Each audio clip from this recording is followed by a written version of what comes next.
लक्ष्मण यादव से बात हुई तो उन्होंने बताया कि दिल्ली यूनिवर्सिटी जब मंडल कमीशन वाला आंदोलन चल रहा था तब मंडल के खिलाफ, सामाजिक न्याय की लड़ाई के खिलाफ यहां पर कुछ मनुवादियों ने क्रांति चौक खड़ा किया था। और आज मैं गुजरात से चलकर यह कहने के लिए आया हूं, उसको उल्टा करने के लिए, मनुस्मृति के खात्मे के लिए, सामाजिक न्याय को सुनिश्चित करने के लिए प्रोफेसर डॉक्टर रितु सिंह ने दोबारा क्रांति चौक यहां पर खड़ा किया, अंबेडकर चौक खड़ा किया है। 108 दिन साथी ने बताया था, बिल्कुल सही कहा कि डॉक्टर बाबा साहब अंबेडकर का कहना था कि किसी भी समाज की कितनी तरक्की हुई उसका मापदंड क्या है, उसका क्राइटेरिया क्या है। तो बहनों ने क्या तरक्की की, महिलाओं की क्या तरक्की हुई, उनकी क्या प्रगति हुई, उससे पता चलेगा। ये कहने वाले डॉक्टर बाबा साहब अंबेडकर आज हमारे बीच में जिंदा होते तो आज डॉक्टर रितु के साथ खड़े होते। साथियों, जैसा कि मेरे पहले रतनलाल जी से लेके सभी साथियों ने, राहुल नागपाल जी ने, सभी ने बताया, ये केवल रितु का मामला नहीं है। रितु का मामला तो बहुत साफ है, उसमें तो दूध का दूध और पानी का पानी इन मनुवादियों की पुलिस ने खुद कर दिया है। तभी तो मुकदमा दर्ज हुआ है, तभी तो एफआईआर हुआ है, तभी तो चार्जशीट हुआ है। एट्रोसिटीज एक्ट का प्रावधान साफ तौर पे कह रहा है, यदि आप दलित और आदिवासी नहीं, और दलित और आदिवासी के हित को, उसके इंटरेस्ट के खिलाफ कोई भी मामला जाए, उस प्रकार का फर्जीवाड़ा आप करते हो तो वो एट्रोसिटी एक्ट के तहत वो मुकदमा होता है। सुप्रीम कोर्ट के, हाई कोर्ट के जजमेंट से इतने 60-70 सालों के दौरान इस मुल्क की हाई कोर्ट और सुप्रीम कोर्ट ने जो ज्यूरिस्प्रूडेंस डेवलप किया है, उसका ये इंसल्ट है कि इस मोहतरमा की गिरफ्तारी नहीं हो रही है।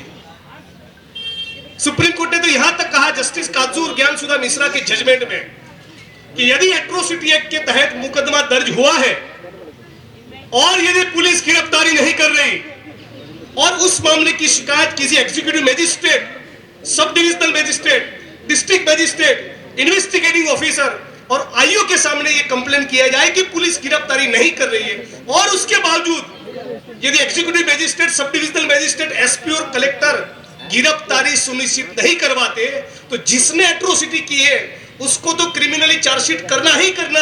इन अफसरों के खिलाफ भी डिपार्टमेंटल चार्जशीट होना चाहिए। लेकिन अब तो कानून कहां रहा है। मैंने एक ट्वीट किया और सीधा 2500 किलोमीटर आसाम की जेल में।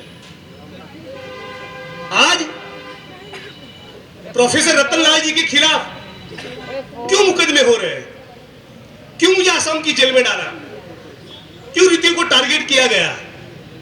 भाई, ये वही तो लोग हैं जो दलित समाज की, बहुजन समाज की एक नई पीढ़ी को तैयार करते हैं।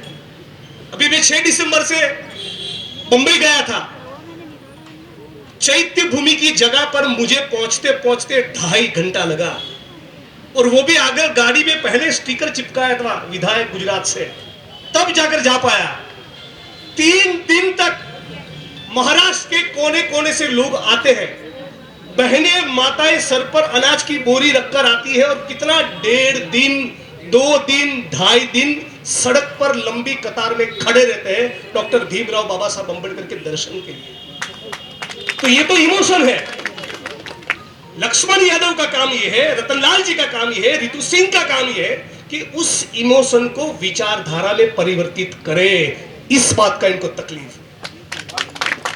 ये गांवों में, तहसीलों में, भारत भूमि के एक कोने में डॉक्टर बाबा साहब अंबेडकर को लेकर एक जो कट्टर मोहब्बत है, दिलों में जो प्यार है, उस प्यार को इमोशन से ऊपर उठकर संसाधनों के बंटवारे की ओर ले जाना, सत्ता में भागीदारी की बात सिखाना, ये काम डॉक्टर रितु कर रही थी। उस बात की उनको चुभन थी।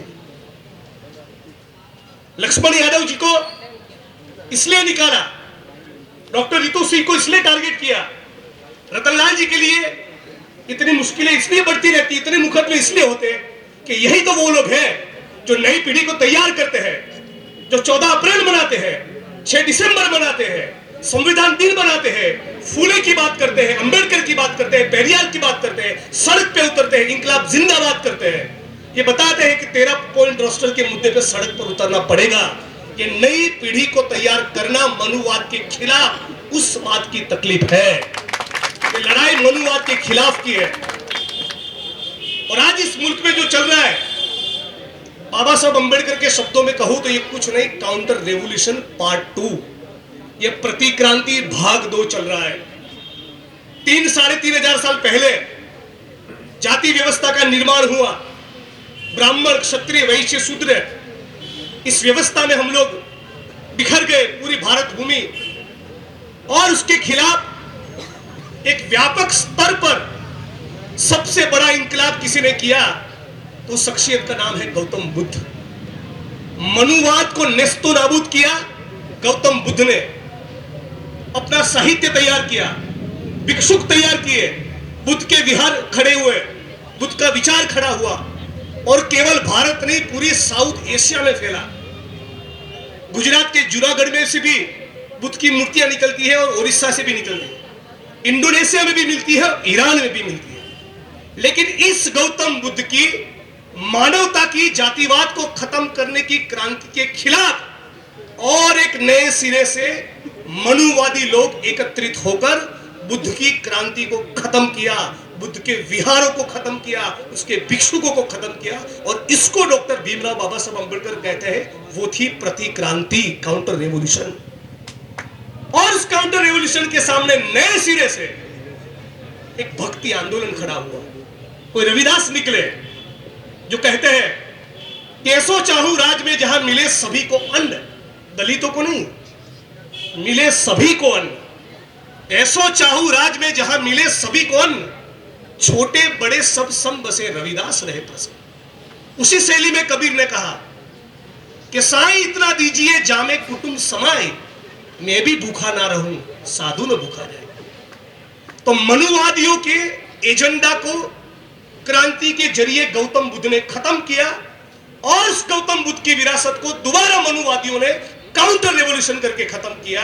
उस काउंटर रेवोल्यूशन के सामने खड़े हुए और एक बार रविदास, नानक, कबीर, ज्ञानदेव, नामदेव, तुकाराम, नरसिंह मेहता, सूफी संत और भक्ति आंदोलन के सारे लोग। 600-800 साल ये क्रांति चली, लेकिन उसमें पॉलिटिकल तड़का पहली बार किसी ने दिया तो वो दिया ज्योतिबा फूले ने। उसको पॉलिटिकल तड़का दिया रामास्वामी पेरियार ने। वो सामाजिक, सांस्कृतिक, आध्यात्मिक मूवमेंट को राजकीय तड़का लगाया डॉक्टर भीमराव बाबा साहब अंबेडकर ने। और उन्हीं दिनों के दौरान सभी जाति धर्म के, सभी स्ट्रीम्स के, सभी प्रवाहों के, सभी रंगों के लेकर स्वतंत्रता का आंदोलन चल रहा था। उसकी भी कुछ विरासत सेलिब्रेट करने जैसी है। और उसके बाद इन सभी की फिलोसॉफी को, सभी के विचारों को डॉक्टर भीमराव बाबा साहब अंबेडकर ने संविधान में पिरोया।